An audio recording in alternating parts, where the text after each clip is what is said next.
Good morning my students, welcome my channel TKB tutorial. आज আমার গোলকের দ্বিতীয় ক্লাস। আজকে কোষে দেখি 12 এর কয়েকটি প্রশ্নের আমরা সমাধান করতে শিখব। তার আগে আমরা গত ক্লাসে অর্থাৎ আমার গোলকের থিওরি ক্লাসে যে বিষয়গুলো শিখেছি সেগুলো আর একবার স্মরণ করে নিই। দেখো, গোলকের অঙ্ক করতে হলে সর্বপ্রথম আমাকে যেটা জানতে হবে সেটা হচ্ছে গোলকের ব্যাসার্ধ কত। অর্থাৎ যদি কোনো গোলকের ব্যাসার্ধ দেওয়া থাকে 7 সেন্টিমিটার, তাহলে আমি লিখব গোলকের ব্যাসার্ধ আর সমান 7 সেন্টিমিটার। প্রথম কথা। যদি দেখি যে গোলকের ব্যাসার্ধ দেওয়া নেই, ব্যাস দেওয়া আছে, সাপোজ ধরে নিয়ে একটি গোলকের ব্যাস যদি 14 সেমি দেওয়া থাকে, তাহলে আমি ব্যাসার্ধটা কিভাবে বের করব? না, ব্যাসার্ধ আর সমান ব্যাস বাই 2, অর্থাৎ আমি লিখতে পারবো 14 সেমি বাই 2 সেমি 14 সেমি বাই 2 ইকুয়াল টু 7 সেমি। যদি কোথাও দেখতে পাই যে গোলকের ব্যাসার্ধও দেওয়া নেই, ব্যাসও দেওয়া নেই, তখন আমি কি করব? অঙ্ক করার জন্য প্রথমে গোলকের ব্যাসার্ধ ইকুয়াল টু আর একক ধরে নেব। এই এককটা অবশ্যই অঙ্কে দেওয়া একক অনুযায়ী লিখতে হবে। তাহলে আমরা প্রথমে জানলাম কি না, গোলকের ব্যাসার্ধটা খুঁজবো। অঙ্কটা করার আগে গোলকের ব্যাসার্ধটা কত দেওয়া আছে তা আমরা দেখে নেব। গোলকের ব্যাসার্ধ না দেওয়া থাকলে, যদি ব্যাস দেওয়া থাকে, তাহলে ব্যাসকে আমরা 2 দিয়ে ভাগ করে তাহলে আমরা ব্যাসার্ধ নির্ণয় করব। আর তৃতীয় কথা, যদি ব্যাস ব্যাসার্ধ কোনোটাই দেওয়া না থাকে, তাহলে অঙ্ক শুরুর আগে আমরা গোলকের ব্যাসার্ধ ইকুয়াল টু আর একক ধরে নেব। তাহলে আমরা কি শিখে এসেছি? না, একটা গোলকের সমগ্র তলের ক্ষেত্রফল, অর্থাৎ আমরা উদাহরণ দিয়েছিলাম যে একটা ফুটবলের উপরিভাগে যে চামড়াটা রয়েছে সেটাই হচ্ছে তার সমগ্র তলের ক্ষেত্রফল। সেটা হিসাব করব কি করে? না, সেটা হিসাব করার রাশিমালা আমরা শিখেছি 4 পাই আর স্কোয়ার বর্গ একক। আর সেই গোলকের মধ্যে, অর্থাৎ একটা যদি মার্বেল বলি, মার্বেলের মধ্যে কতটা পাথর রয়েছে, অথবা ফুটবলের মধ্যে কতটা বায়ু আটকে আছে, সেটা হলো গোলকের আয়তন বা ঘনফল। সেই আয়তন বা ঘনফল নির্ণয় করার রাশিমালাটা কি শিখেছি? না, 4/3 পাই আর কিউব ঘন একক। এবার চলে আসি অর্ধগোলকের ক্ষেত্রে। একটা গোলককে কেন্দ্র বরাবর যদি আমরা কেটে ফেলি, তাহলে গোলকটা দুটো সমান অংশে বিভক্ত হবে। একটি অংশকে আমরা অর্ধগোলক বলবো। সেই অর্ধগোলক আমাদের কাছে 2 রকমের হয়। একটা ফাঁপা অর্ধগোলক, অর্থাৎ আমরা যে তরকারি খাওয়ার বাটি ব্যবহার করি সেটা হচ্ছে ফাঁপা অর্ধগোলক। এর একটাই মাত্র তল রয়েছে, বক্রতল। সেই বক্রতলের ক্ষেত্রফল নির্ণয়ের রাশিমালা আমরা কি শিখেছি?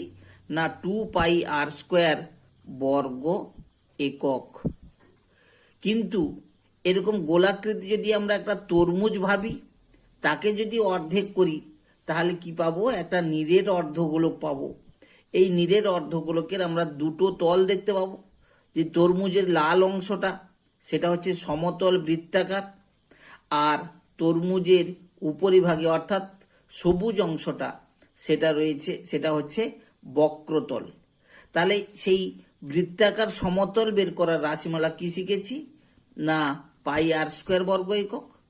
আর সবুজ বক্রতলের ক্ষেত্রফল নির্ণয় করার রাশিমালা শিখেছি 2 পাই আর স্কোয়ার বর্গ একক। তাহলে 2টো তল যদি যোগ করে দিয়ে আমরা সমগ্র তলের ক্ষেত্রফল পাবো। তার রাশিমালা হচ্ছে 3 পাই আর স্কোয়ার বর্গ একক। আর আয়তন কত? না, আমরা ফাঁপা অর্ধগোলকের ক্ষেত্রে কেবলমাত্র তার বক্রতলটা রয়েছে, মাঝখানটায় ফাঁকা, তাহলে তার আয়তন আমরা নির্ণয় করব না।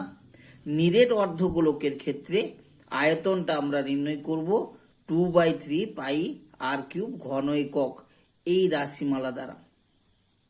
আর একটা বিষয় আমরা শিখেছি, যদি একটা ফাঁপা গোলক পাই, যে ফাঁপা গোলকের অন্ত ব্যাসার্ধটা হলো R1 একক এবং বহি ব্যাসার্ধটা হলো R2 একক, ওই গোলকের আয়তন অর্থাৎ এই গোলকটা যদি ধাতু দিয়ে তৈরি হয় তাহলে কতটা ধাতু রয়েছে সেই ধাতুর আয়তনটা কি করে বের করব? না আমরা বের করব, যদি এটা গোটা নিরেট গোলক হতো তার আয়তন হতো 4/3 পাই R2 কিউব ঘন একক, আর ভেতরের অংশটা ফাঁপা অর্থাৎ সেই গোলকের অংশটা বাদ যাবে, তার আয়তন হচ্ছে 4/3 পাই R1 কিউব ঘন একক। তাহলে দেখো, বড় গোলকের আয়তন থেকে যদি এই ভেতরের গোলকের আয়তনটা বাদ দিই তবে আমরা তার কি হবে না ফাঁপা গোলকের আমরা আয়তন নির্ণয় করতে পারবো। তাহলে ফাঁপা গোলকের আয়তনের সূত্র কি না 4/3 পাই R2 কিউব মাইনাস 4/3 পাই R1 কিউব ঘন একক। যদি দুটো থেকে আমরা 4/3 পাই কমন নিয়ে নিই, পড়ে থাকবে R2 cube minus R1 cube ঘন একক। এই কটা রাশিমালার দ্বারা আমরা গোলকের সব অঙ্কগুলো কষতে পারবো। আমরা ধাপে ধাপে দেখে নিই, কষে দেখি 12 এর অঙ্কগুলো কিভাবে করা যায়। দেখো, একের দাগে অঙ্কটা রয়েছে, একটি গোলকের ব্যাসার্ধের দৈর্ঘ্য 10.5 সেমি, তার সমগ্র তলের ক্ষেত্রফল হিসাব করে লিখি। তাহলে আমরা যেটা আলোচনা করে এলাম যে গোলকের অঙ্ক করার আগে সর্বপ্রথম অঙ্কটা ভালো করে পড়ে আমরা বুঝে নিই যে গোলকের ব্যাসার্ধ কত দেওয়া আছে। তাহলে দেখো, প্রথম লাইনে আমরা পেয়ে যাচ্ছি গোলকের ব্যাসার্ধের দৈর্ঘ্য 10.5 সেমি, তার সমগ্র তলের ক্ষেত্রফল। সমগ্র তল বলতে আমরা কি বুঝি না ফুটবলের উপরিভাগ যে চামড়াটা রয়েছে তার ক্ষেত্রফল। তাহলে আমরা স্মরণ করে নিই সেই সমগ্র তল এর ক্ষেত্রফল নির্ণয় করার রাশিমালাটা কি। তাহলে দেখো, আমরা অঙ্কটা এইভাবে শুরু করতে পারি। তাহলে কি লিখব আমরা না গোলকের ব্যাসার্ধ ব্র্যাকেটে আর লিখব ইকুয়াল টু কত না 10.5 সেমি। প্রথমে আমরা কি করব না এই 10.5 সেমিকে দশমিকটা তুলে নিই, তাহলে কত না 105/10 সেমি। এইটা যদি আমরা কাটাকাটি করে নিই, 5 দুগুণে 10, 5 একে 5, 5 দুগুণে 10, তাহলে আমরা পাবো 21/2 সেমি। তাহলে গোলকের ব্যাসার্ধ পেয়ে গেলাম। অতএব করে লিখব গোলকের সমগ্র তলের ক্ষেত্রফল। সমগ্র তলের ক্ষেত্রফল আমরা রাশিমালাটা স্মরণ করে নিয়েছি। সমগ্র তলের ক্ষেত্রফলের রাশিমালাটা হলো 4 পাই R² বর্গ একক। তাহলে মানগুলো এবারে বসিয়ে দিই। 4 পাই মানে আমরা সবাই জানি 22/7, আর R² অর্থাৎ আর এর মান আমরা পেয়েছি 21/2, স্কোয়ার যেহেতু আছে আমরা দুবার লিখব 21/2 গুণিতক 21/2। দেখো, রাশিমালাটা যখন লিখেছিলাম আমরা বর্গ একক লিখেছিলাম, কিন্তু আর এর মানটা যখন বসিয়েছি আমি 21/2 সেমি, তাহলে আমরা এককটাও তেমনি আমরা চেঞ্জ করে নেব, লিখে নেব বর্গ সেমি। দেখো, আমরা 2 দুগুণে 4 কেটে দিতে পারি, 7 3 21 কেটে দিলাম, আর তাহলে আমার রয়েছে কত 22 গুণিতক 3, তাহলে 66, তাকে গুণ করব কত দিয়ে না 21 দিয়ে। দেখো, দুটো একই সংখ্যা, 66টাকে আমি নিচে রাখলাম, তার কারণ কি না একটা 6 দিয়ে আমরা প্রথমে গুণ করিনি, 6 কে 6, 6 দুগুণে 12, আবার 6 দিয়ে গুণ করলে সেই সংখ্যাটাই হবে, আমাকে আর গুণ করার দরকার নেই, আমরা রাশিটাকে সহজে বসাতে পারবো। তাই 6, 6 2 8, 2 1 3 1, তাহলে কত পেলাম? 1386 বর্গ সেমি। মাত্র 2 লাইনে অঙ্ক আমাদের শেষ হলো। তাহলে কি পেলাম? প্রথমে গোলকের তাহলে আমরা ব্যাসার্ধ পেয়েছি। তাহলে আমরা সমগ্র তলের শুধু ক্ষেত্রফলের রাশিমালাটা স্মরণ করলাম, মান বসালাম, উত্তর পেয়ে গেলাম। দেখে নি দ্বিতীয় অঙ্কটা। দ্বিতীয় অঙ্কটাতে রয়েছে, দেখো, একটি চামড়ার বল তৈরি করতে প্রতি বর্গ সেমি 17.50 টাকা হিসাবে 431.20 টাকা লেগেছে। বলটির ব্যাসের দৈর্ঘ্য হিসাব করে লিখি। তাহলে আগের মতো আমরা তাহলে অঙ্কটা পড়ার পর আমি বলেছি যে সর্বপ্রথম আমাদের যেটা বের করতে হবে সেটা হচ্ছে গোলকের ব্যাসার্ধ। তাহলে এখানে দেখো অঙ্কটা পড়ে দেখো, আমার কোথাও কিন্তু ব্যাসার্ধ দেওয়া নেই। ব্যাসার্ধ না দেওয়া থাকলে আমার নেক্সট চিন্তা ভাবনা থাকে যে ব্যাস আছে কিনা দেখি। যদি ব্যাস দেওয়া থাকে, ব্যাসকে 2 দিয়ে ভাগ করলে আমরা ব্যাসার্ধ নির্ণয় করতে পারবো। কিন্তু দেখো না, ব্যাসও এখানে দেওয়া নেই। আমাকে নির্ণয় করতে বলেছে ব্যাসের দৈর্ঘ্য কত। অতএব এই অঙ্কটায় ব্যাসার্ধ বা ব্যাস কোনোটাই দেওয়া নেই। তাহলে আমরা যা জেনে এসেছি সেই মতো তাহলে আমরা অঙ্কটা শুরু করব। তাহলে আমরা এইভাবে লেখা শুরু করতে পারি। তাহলে ধরি বলের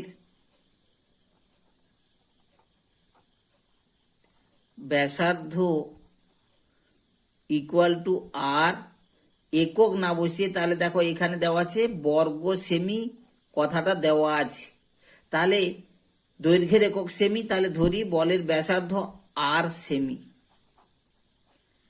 অতএব ব্যাসার্ধ যদি আর সেমি হয় তাহলে এই বলটাতে কতটা চামড়া রয়েছে? না, চামড়াটা যেহেতু বলের উপরিভাগে রয়েছে, অর্থাৎ গোলকের বক্রতলের ক্ষেত্রফল যত, চামড়ার ক্ষেত্রফল ঠিক তত। অতএব করে লিখে নিই আমরা বলের চামড়ার ক্ষেত্রফল। অতএব বলের চামড়ার ক্ষেত্রফল সমান কত? না 4 পাই আর স্কোয়ার বর্গ সেমি। তাহলে প্রথমে কি পেলাম আমরা? না, বলের ব্যাসার্ধ দেওয়া ছিল না, ধরে নিয়েছি বলের ব্যাসার্ধ আর সেমি। তাহলে বলের যে চামড়াটা রয়েছে উপরিভাগে তার ক্ষেত্রফল হচ্ছে 4 পাই আর স্কোয়ার বর্গ সেমি। তাহলে চামড়াটা কত লেগেছে আমরা পেয়ে গেলাম। এখন দেখো প্রতি বর্গ সেমি চামড়ার দাম হচ্ছে 17.50 টাকা। তাহলে দেখো আমার যদি 1 বর্গ সেমি চামড়া কিনতে 17.50 টাকা খরচ হয়, আমাকে যদি 10 বর্গ সেমি চামড়া কিনতে বলে তাহলে আমার কত? না 17.50 গুণিতক 10 টাকা খরচ পড়বে। কিন্তু এখানে 10 না হয়ে 4 পাই আর স্কোয়ার বর্গ সেমি রয়েছে। তাহলে এই চামড়ার জন্য মোট কত খরচ পড়বে? না, মোট খরচ পড়বে 4 পাই আর স্কোয়ার গুণিতক 17.50 টাকা। এই টাকাটা কত? না, সেইটা দেওয়া আছে মোট 431.20 টাকা। তাহলে আমরা লিখতে পারি, তাহলে এই যে খরচটা সেটা হচ্ছে 431.20 টাকা। তাহলে আমরা শুরু করব এইভাবে যে শর্তানুসারে বা প্রশ্নানুসারে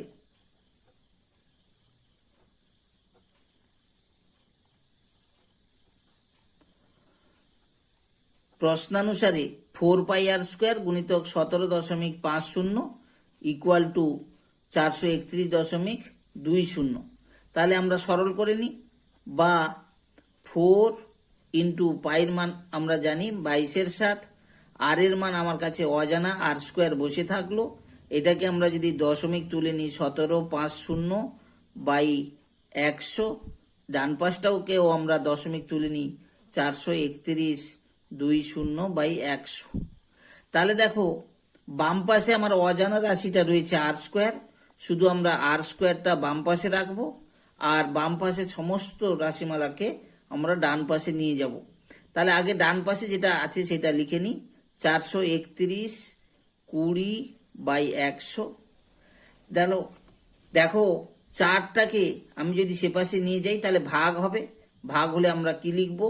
না 1/4 ইন্টু, ঠিক একই রকম ভাবে 22/7টাকে যদি সে পাশে নিই সেটা ভাগ হবে, মানে উল্টে যাবে, 7/22। আর 1750/100কে যদি নিয়ে আসি তাহলে হবে 100/1750। তাহলে আমরা প্রথমে কাটাকাটি করে নিই। 100 কাটলো, প্রথমে একটা করে শূন্য রয়েছে কেটে দিই, তারপরে আমরা 4-এর নামটাই কাটতে পারি অথবা আমরা 11-র নামটাই কাটি। 11 2 × 22, এখানে দেখো 11 4 44, বেশি হচ্ছে, 11 3 33, তাহলে 3 দিয়ে যাবে, তাহলে নামলো 10, 1 নেব 101, 11 9 99, 2 22, 11 2 × 22। আমরা 2 দিয়ে যদি আবার কেটে নিই তাহলে কত হচ্ছে, 2 একে 2, 2 9 18, 2 6 12। এদিকে 7 দিয়ে যদি আমরা কাটি তাহলে 7 2 × 14, 7 5 35। আমরা দেখো 4 দিয়ে এটাকে কাটতে পারবো, 4 4 16, 4 9 36। তাহলে দেখো আমরা পাচ্ছি r² সমান, উপরে রয়েছে দেখো 49 আর নিচে রয়েছে 25। এইটা দেখো 7/5 বর্গ। তাহলে দেখো আমরা যদি r² সমান 7/5 স্কোয়ার হয়, উভয় পক্ষে যদি আমরা স্কোয়ারটা তুলে দিই তাহলে কি লিখতে পারবো না, r = 7/5। তাহলে rটা কি না, rটা আমরা ধরেছি বলের ব্যাসার্ধ। তাহলে আমরা নির্ণয় করে ফেলতে পারলাম, লিখে ফেলি, নির্ণেয়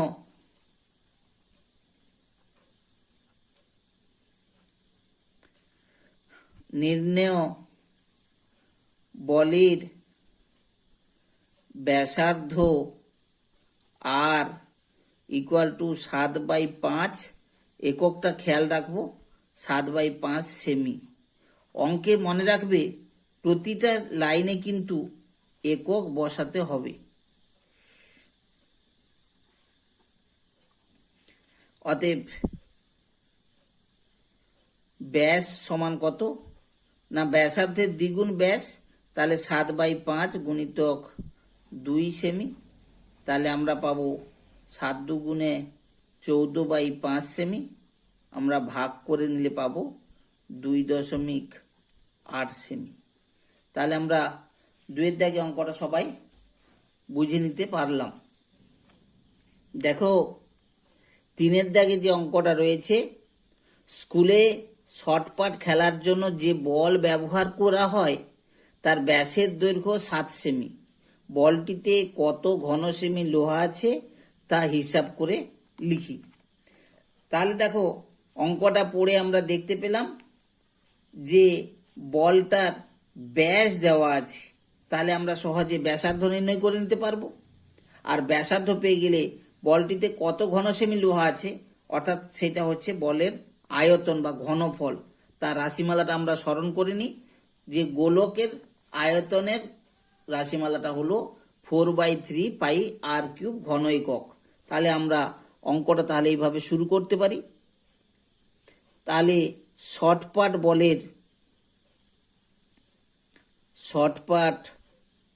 বলের ব্যাসার্ধ ব্র্যাকেটে r লিখব, সেটা কত না, ব্যাসার্ধ দেওয়া নেই, দেওয়া আছে ব্যাসের দৈর্ঘ্য 7 সেমি।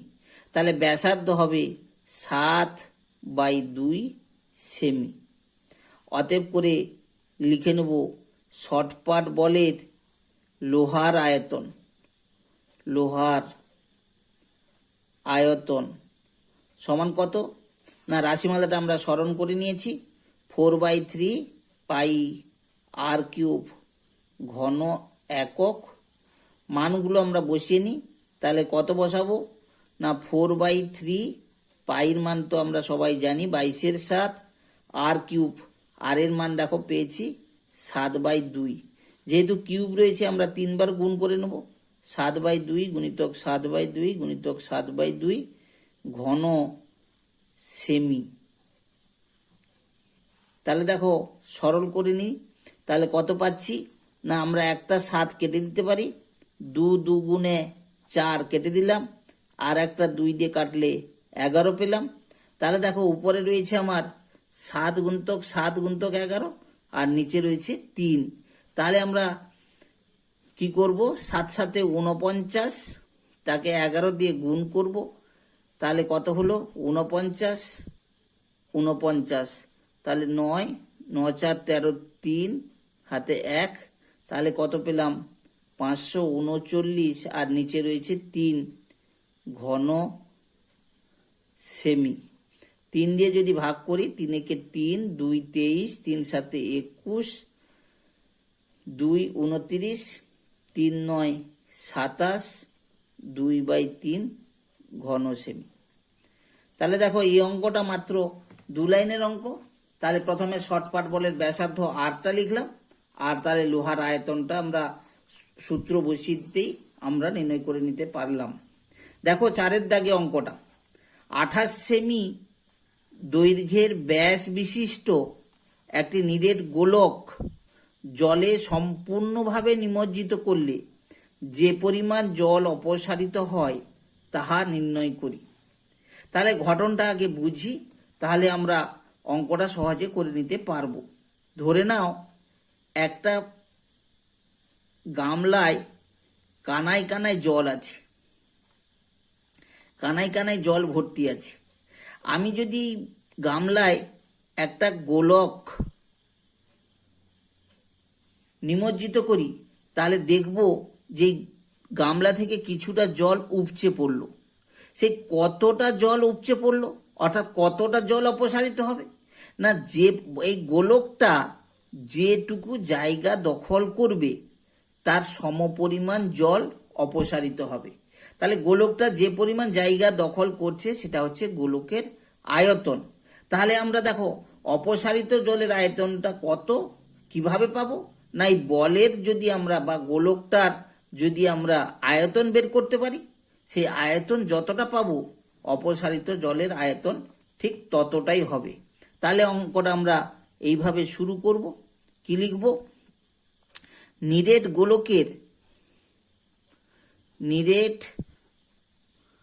গোলকের ব্যাসার্ধ আর সমান কত না, এখানে ভালো করে লক্ষ্য করো 28 সেমি দৈর্ঘ্যের ব্যাস বিশিষ্ট, অর্থাৎ এই 28 সেমিটা গোলকের ব্যাস দেওয়া আছে। আমি কিন্তু অঙ্কটাতে নিব ব্যাসার্ধ, তাই নিরেট গোলকের ব্যাসার্ধ আর সমান 28 সেমি বাই 2 সমান 14 সেমি।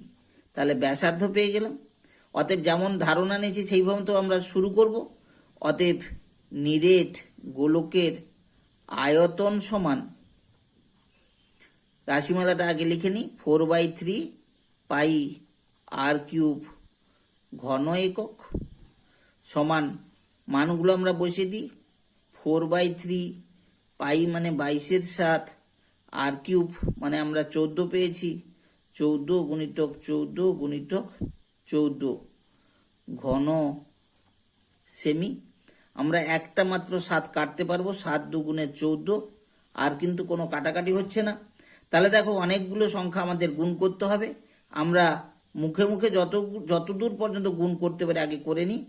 4 × 22 = 88, 88 2 × 176, আর 14 14 অর্থাৎ 14 বর্গ তোমরা সবাই জানো 1 9 6, দুটোকে যদি আমরা গুণ করে নিই তাহলে কত পাচ্ছি, 6 6 36, 6 হাতে 3, 6 7 42, 3 45, 5 হাতে রইল 4, 6 কে 6 4 10, 9 6 54, 4 হাতে 5, 9 7 63, 5 68, 8 হাতে 6, 9 কে 9 6 15, 1 6 6, 1 7 7, 1 1 1, তাহলে কত পাচ্ছি, 6 5 4 9, 8 6 14, 4 হাতে 1, 2 7 7 14, 4 হাতে 1, তাহলে আমরা পাচ্ছি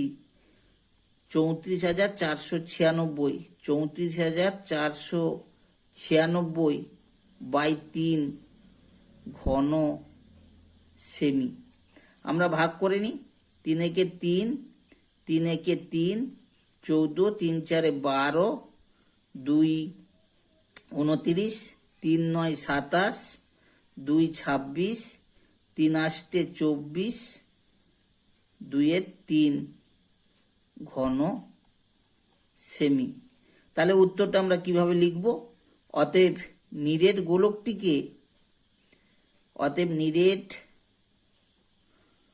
গোলকটিকে জলে সম্পূর্ণ নিমজ্জিত করলে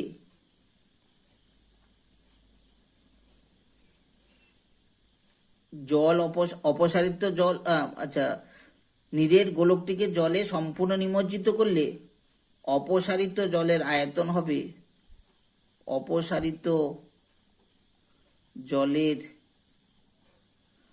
আয়তন হবে সমান 11,498 পূর্ণ 2 এর 3 ঘন সেমি। সবাই বুঝতে পারলাম? দেখো 5 দাগের অঙ্কটা।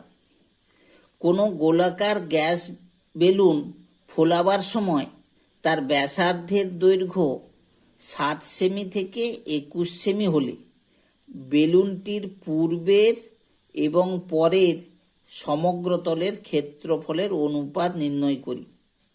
তাহলে বিষয়টা আমরা বুঝে নিই একটু।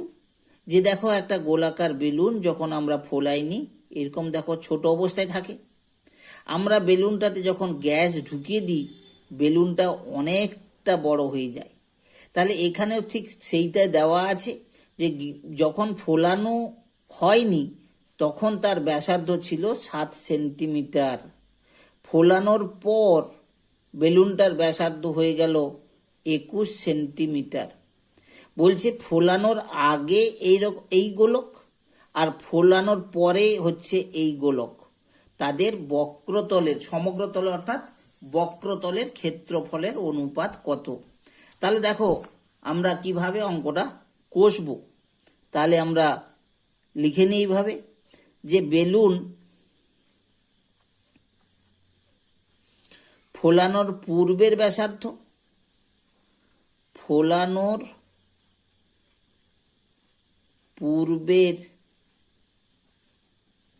ব্যাসার্ধ, এটাকে আমরা R1 ধরে নিই ইকুয়াল টু 7 সেন্টিমিটার। আর ফোলানোর পরের ব্যাসার্ধ এটাকে আমরা R2 ধরি, এটা হচ্ছে 21 সেন্টিমিটার। অতএব করে আমরা লিখব কি না, বেলুন ফোলানোর পূর্বের এবং পরের সমগ্র তলের ক্ষেত্রফলের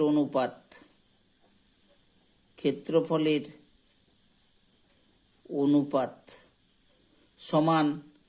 তাহলে সমগ্র তলের ক্ষেত্রফলটা আমরা স্মরণ করে নিই রাশিমালাটা।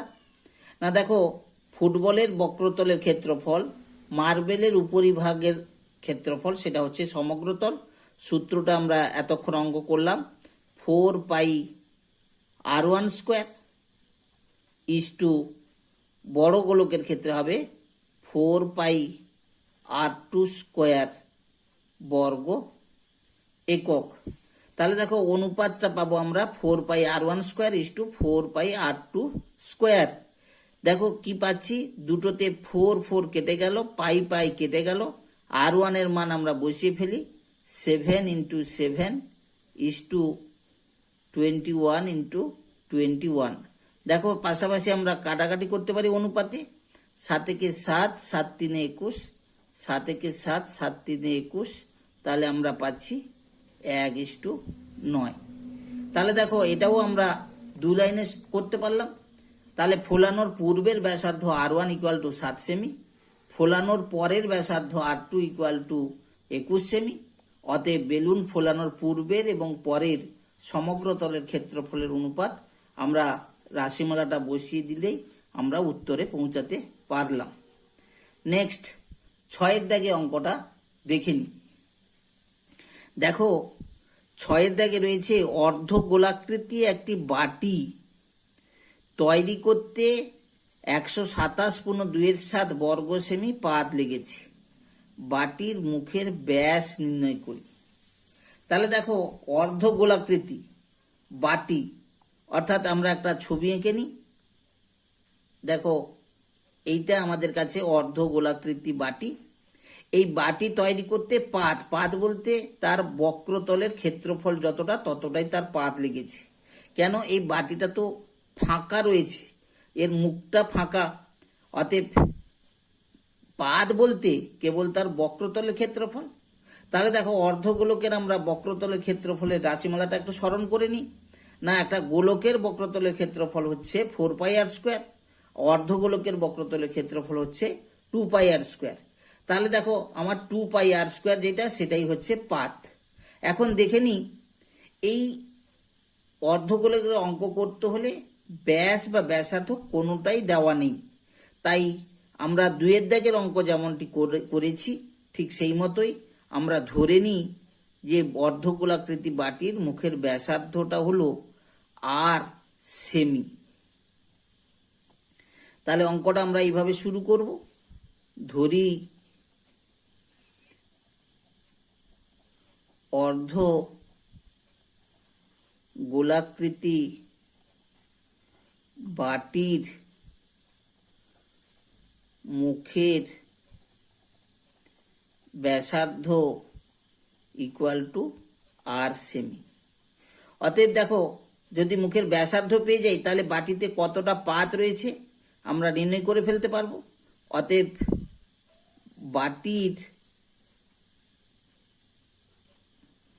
বাটিতে থাকা পাতের আয়তন, পাতের ক্ষেত্রফল কত? না দেখো সমগ্র তল হলে 4πr², তাহলে অর্ধ গোলাকৃতি বাটি, তাহলে তার পাতের ক্ষেত্রফল কত হবে? না 2πr² বর্গ সেমি। এই কতটা পাত লেগেছে সেইটা কিন্তু পরিমাণ তোমাকে দিয়ে দিয়েছি। অতএব আমি লিখতে পারি প্রশ্নানুসারে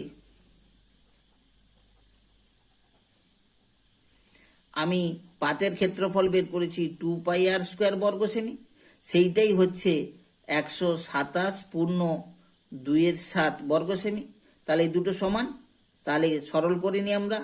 2 গুণিতক 22/7, আর এর মান আমার কাছে অজানা বসে থাকলো, ইকুয়াল টু পূর্ণ ভেঙে নিই।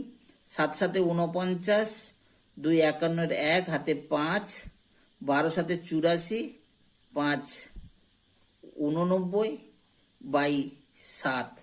তাহলে দেখো এখানে বাম পাশে শুধু r² রাখবো আর সবগুলোকে আমরা ডান পাশে নিয়ে নিই। তাহলে 891/7 গুণিতক 2টাই পাশে এলে 1/2 আর 22 7টাই পাশে এলে 7/22। প্রথমে আমরা 7 7 কেটে নিতে পারি। তাহলে দেখো 11 দিয়ে কাটবে, 11 2 22, 11 8 88, 11 11। তাহলে আমরা পেলাম কি? না r² সমান 81 বাই নিচে দেখো 2 2 4। একটু ভালো করে লক্ষ্য করে নাও, বাম পাশটা হচ্ছে r², তাহলে ডান পাশটা দেখি কত হোল স্কোয়ার পাচ্ছি। না 9 9 81 আর 2 2 4, অর্থাৎ 9/2 এর হোল স্কোয়ার। তাহলে দেখো যদি আমি r² 9/2 এর হোল স্কোয়ার পাই, অতএব উভয় পক্ষে যদি বর্গ তুলে দিই তাহলে পাবো কি? না r ইকুয়াল টু 9/2। তাহলে আরটা কি ধরেছিলাম? না মুখের ব্যাসার্ধ। অতএব করে আমি লিখব, অতএব বাটির মুখের ব্যাসার্ধ আর সমান 9/2 সেমি। কিন্তু উত্তর চাইছে ব্যাস কত, অতএব ব্যাস সমান 9/2 গুণিতক 2 সেমি। দেখো 2 2 কেটে গেল, পেলাম 9 সেমি। সবাই বুঝতে পেরেছ? যদি আমার ক্লাস তোমাদের ভালো লাগে তাহলে একটা লাইক দাও, বন্ধুদের মধ্যে শেয়ার করো এবং আমার চ্যানেলটি সাবস্ক্রাইব করে রাখো। Thank you.